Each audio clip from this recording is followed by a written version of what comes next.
शादी के 3 साल में 3 दिन ही रहे साथ।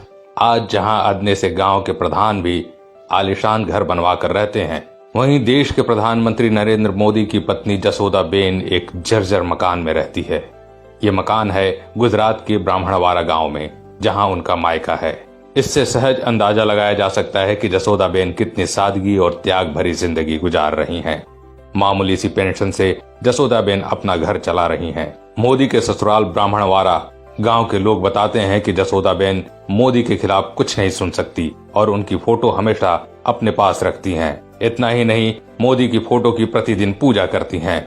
जसोदाबेन के पति के प्रति इस प्रेम को देखकर गांव वाले निहाल रहते हैं, इसलिए कि मोदी उन्हें बरसों से खुद से दूर किए हुए हैं, फिर भी जसोदाबेन में इतनी पवित्रता है कि उन्हें दिल में बसाए हुए हैं।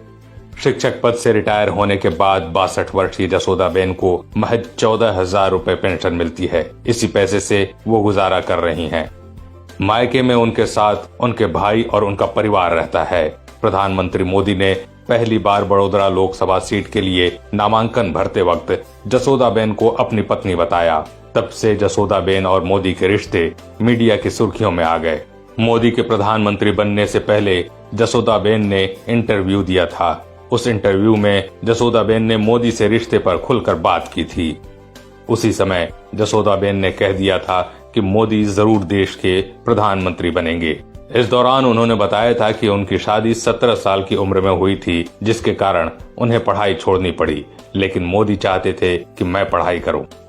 मोदी ने एक दिन उनसे कहा कि तुम्हारी उम्र कम है, तुम अपना ध्यान पढ़ाई में लगाओ। अलग होने के बाद हमारे बीच कभी संपर्क नहीं रहा। जब उनसे पूछा गया कि क्या कभी आपका झगड़ा हुआ, इस सवाल पर जसोदाबेन ने कहा था कि हमारे बीच कभी झगड़ा नहीं हुआ। हमारी शादी 3 साल चली और हम सिर्फ 3 दिन ही साथ रहे। जसोदाबेन ने इंटरव्यू में कहा कि मोदी से अलग होने का फैसला उन्होंने खुद लिया। दोनों के बीच कभी विवाद नहीं हुआ। कई बार जब मैं ससुराल जाती तो वो वहां नहीं मिलते थे। बाद में उन्होंने घर आना बंद कर दिया। कुछ समय बाद मैंने खुद ससुराल जाना बंद कर दिया। जब उनसे पूछा गया कि दूसरी शादी क्यों नहीं की, तो उन्होंने कहा कि पहली शादी का अनुभव ऐसा मिला था जिसे दिल स्वीकार नहीं कर पा रहा था। इस नाते मैंने दूसरी शादी का ख्याल ही नहीं सोचा। जसोदाबेन ने कहा कि मेरे ससुराल वाले अच्छा व्यवहार करते थे। मैंने फिर से पढ़ाई शुरू की, जिसमें मेरे पिता और भाई ने मदद की। जब उनसे पूछा गया कि क्या आप कानूनी रूप से मोदी की पत्नी हैं, इस पर जसोदाबेन ने कहा कि हर बार जब उनका नाम लिया जाता है तो कभी कभी वहां मेरा भी जिक्र होता है। यदि मैं उनकी पत्नी नहीं होती तो आप भी मुझसे क्यों बात करते? क्या मोदी के पास वापस जाएंगी? इस सवाल पर उन्होंने कहा कि हम दोनों का आपस में कोई संपर्क नहीं रहा और मुझे नहीं लगता कि वो कभी कॉल करेंगे। मैं उन्हें नुकसान नहीं पहुंचा सकती। मैं तो केवल इतना चाहती हूं कि वो जो भी कर रहे हैं उसमें आगे बढ़ें।